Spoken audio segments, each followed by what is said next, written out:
नमस्कार दोस्तों। राजस्थान में विधायकों के निधि में से रिश्वत मांगने के मामले और कैमरे में कैद होने के बाद में विधायकों की तस्वीरें वायरल हो चुकी हैं और राजस्थान के प्रमुख मीडिया में ये तस्वीरें वायरल होने के बाद में राजस्थान की राजनीति में बवाल मच गया है और अब इन विधायकों की विधायकी पर तलवार तो अटक ही गई है, लेकिन सवाल यह भी उठता है कि क्या राजस्थान के ये सिर्फ 3 विधायक हैं जो इस तरह कर रहे हैं या ऐसे विधायकों की संख्या और भी हो सकती है। हालांकि चूंकि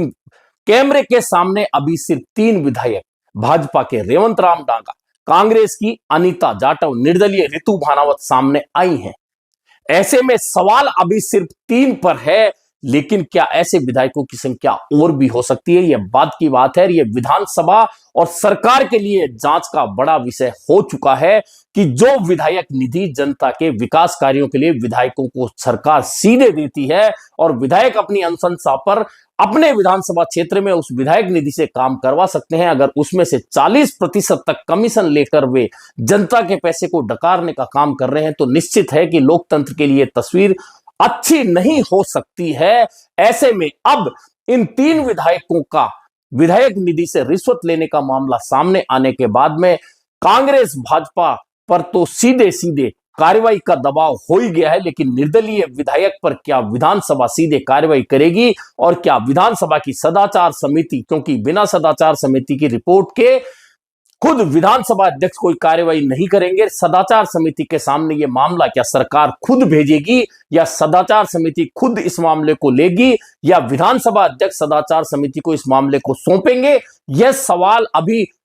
निरुत्तर हैं, इनके उत्तर आना बाकी है। लेकिन आप सोचिए, पहले आप समझिए कि विधायक निधि होती क्या है। दरअसल विधायक निधि वह होती है जो सरकार विधायकों को सीधे अधिकार देती है कि आप अपने विधानसभा क्षेत्र में जनता की मांग पर विकास कार्यों के लिए वह राशि सीधे तौर पर जारी कर सकें ताकि विकास के काम नहीं रुके। और राजस्थान में विधायक निधि के रूप में हर विधायक को 1 साल में 5 करोड़ रुपए की अनुशंसा करने का अधिकार है, यानी कि एक विधायक अपने विधानसभा क्षेत्र में 1 साल में 5 करोड़ रुपए के विकास कार्यों की अनुशंसा सीधे कर सकता है। वह जिला कलेक्टर को कर सकता है, वह जिला परिषद को कर सकता है, वह पंचायत समितियों को कर सकता है, वह किसी विभाग को कर सकता है और उन अनुशंसा के आधार पर फिर वहां विकास के काम होते हैं। यानी कि राजस्थान के एक विधायक को 5 साल में 25 करोड़ की विधायक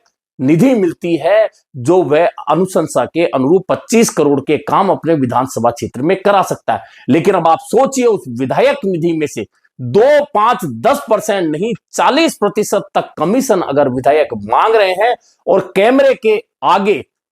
पहली पेशगी लेते हुए पकड़े जा रहे हैं, तो आप सोच सकते हैं कि एक विधायक साल भर में 5 करोड़ की अनुशंसा के नाम पर, अनुशंसा के लेटर जारी करने के नाम पर 2 करोड़ रुपया अपनी जेब में रख रहा है। अपने कार्यकाल में 10 करोड़ रुपया अगर वह विधायक निधि की रिश्वत के रूप में अपनी जेब में रख रहा है, तो यह बहुत बड़ा सवाल सरकार की ओर से सीधे तौर पर दी जाने वाली विधायक निधि पर उठ रहा है। अब जैसे ही यह मामला सामने आया है, उसके बाद में मुख्यमंत्री भजनलाल शर्मा का सार्वजनिक सभा में दिया जा रहा एक भाषण वायरल हो रहा है, जिसमें मुख्यमंत्री कह रहे हैं कि पहले भी जिसने खाया जनता का पैसा वह नहीं बचा है और आगे भी नहीं बचेगा। क्या मुख्यमंत्री इन 3 विधायकों के कैमरे में पकड़े जाने के संदर्भ में यह बात कह रहे हैं या फिर वे सार्वजनिक सभा में एक रेगुलर जो भाषण होता है वह दे रहे हैं? अगर इन 3 विधायकों के सामने आने के बाद में, कैमरे पर पकड़े जाने के बाद मुख्यमंत्री ये कह रहे हैं, तो मुख्यमंत्री का एक कदम निश्चित तौर पर स्वागत योग्य है और सरकार को आगे बढ़कर विधानसभा अध्यक्ष को या विधानसभा की सदाचार समिति को यह अनुशंसा करनी चाहिए कि वह विधायकों के अनुशंसा पत्रों की जांच करे और जो भी विधायक ऐसे मामलों में पकड़े जाते हैं उनकी विधायकी रद्द होनी चाहिए, ताकि एक मील का पत्थर आगे चलकर यह बन पाए कि जो पैसा जनता के विकास के लिए विधायकों को दिया जा रहा है वह विधायकों की जेब में नहीं जाकर जनता के लिए काम आए, जनता के विकास कार्य हो। आपको याद होगा कि लोकसभा से लेकर विधानसभाओं तक इस तरह के कई मामले पहले भी सामने आए हैं और लोकसभा में प्रश्न के बदले में पैसा लेने का एक मामला सामने आने के बाद में टीएमसी की सांसद महुआ मोइत्रा की सांसदी चली गई थी। हालांकि वे फिर जीत कर आ गई। इसी तरह से राजस्थान में प्रश्न के बदले में रिश्वत का मामला सामने आने के बाद में बीएपी के एक विधायक,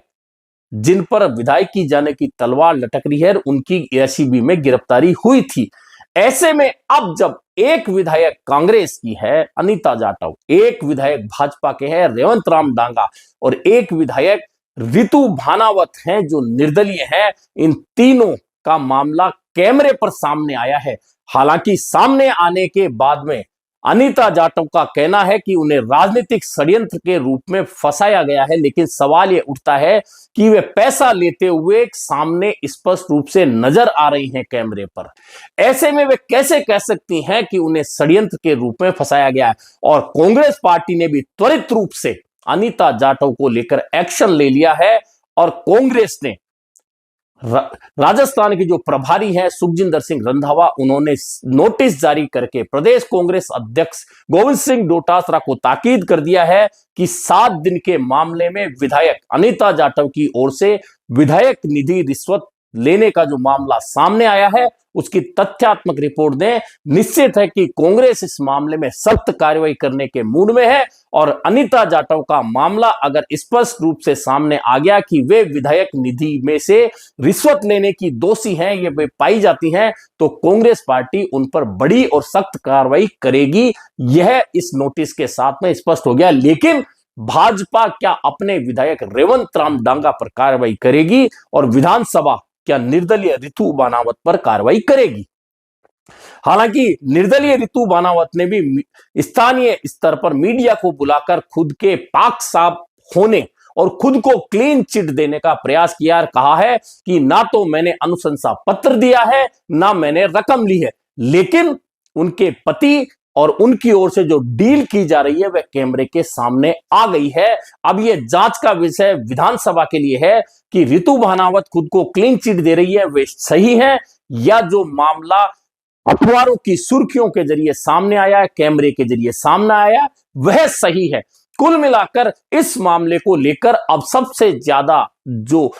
तेवर दिखाए हैं वे दिखाए हैं आरएलपी पार्टी और उसके मुखिया हनुमान बेनीवाल ने। दरअसल इसलिए तेवर दिखाए गए हैं क्योंकि रेवंत राम डांगा जो खींवसर से हनुमान बेनीवाल की पत्नी को उपचुनाव में हराकर विधायक भाजपा की टिकट पर बने हैं,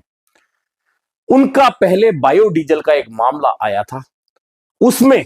लेन देन का मामला छपा था, लेकिन वह मामला दबा दिया गया। लेकिन अब कैमरे के सामने ना सिर्फ विधायक रेवंत राम डांगा सौदा करते हुए दिख रहे हैं, बल्कि उनके बेटे पैसा लेते हुए भी पेशगी के रूप में स्पष्ट रूप से दिख रहे हैं। ऐसे में हनुमान बेनीवाल का स्पष्ट कहना है कि मेरे यहां पर मैंने कभी कोई गड़बड़ नहीं करने दी और यहां मैं उसको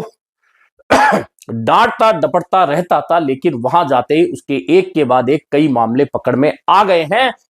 और इस मामले में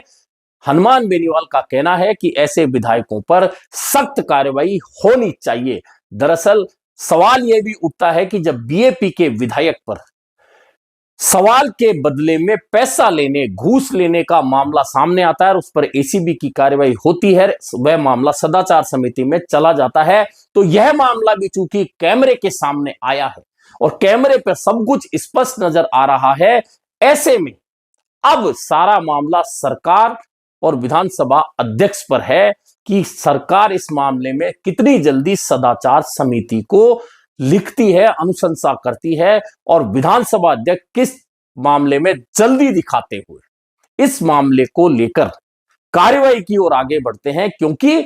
बात यह नहीं है कि 3 विधायक कैमरे के सामने पकड़े गए हैं, बात यह है कि जनता के हित में दिया जाने वाला पैसा किस तरह से विधायक अपनी जेब में रखते हैं और जो काम विकास के होने चाहिए विधानसभा क्षेत्रों में वह नहीं हो पाते। ऐसे में यह मामला अब राजस्थान की राजनीति में तूल पकड़ रहा है, यह बहुत स्पष्ट है। और कांग्रेस के तमाम नेताओं ने इस मामले को लेकर, चाहे पूर्व मुख्यमंत्री अशोक गहलोत हों चाहे प्रदेश कांग्रेस के अध्यक्ष गोविंद सिंह डोटासरा हो, चाहे नेता प्रतिपक्ष टीकाराम जूली हो, सभी ने इस मामले के सामने आने के बाद में सरकार और विधानसभा अध्यक्ष से इस मामले की जांच कराकर, गंभीरता के साथ जांच कराकर कार्रवाई के लिए अनुरोध किया है। ऐसे में अब क्या विधानसभा अध्यक्ष अपनी ओर से सीधे कार्रवाई करने के लिए सदाचार समिति को कहते हैं या फिर सरकार अनुशंसा करती है? हालांकि सरकार के मंत्री झावर सिंह खर्रा का कहना है कि निश्चित तौर पर लोकतंत्र के लिए यह शर्मनाक है और हम यानी कि सरकार इस मामले को सदाचार समिति जो विधानसभा की है उसे अनुशंसा करेगी कि वह जांच करे और जांच के बाद में जो भी दोषी हो उस पर सख्त कार्रवाई हो। लेकिन कुल मिलाकर यह मामला सामने आने के बाद में अब तमाम विधायकों के ऊपर संदेह की नजरें आम जनता की हो गई हैं कि क्या विधायक इस तरह से हमारे लिए जो पैसा सरकारें जारी करती हैं उसमें से इतना बड़ा कमीशन लेकर अपनी जेबें भरते हैं। अभी के लिए इतना ही,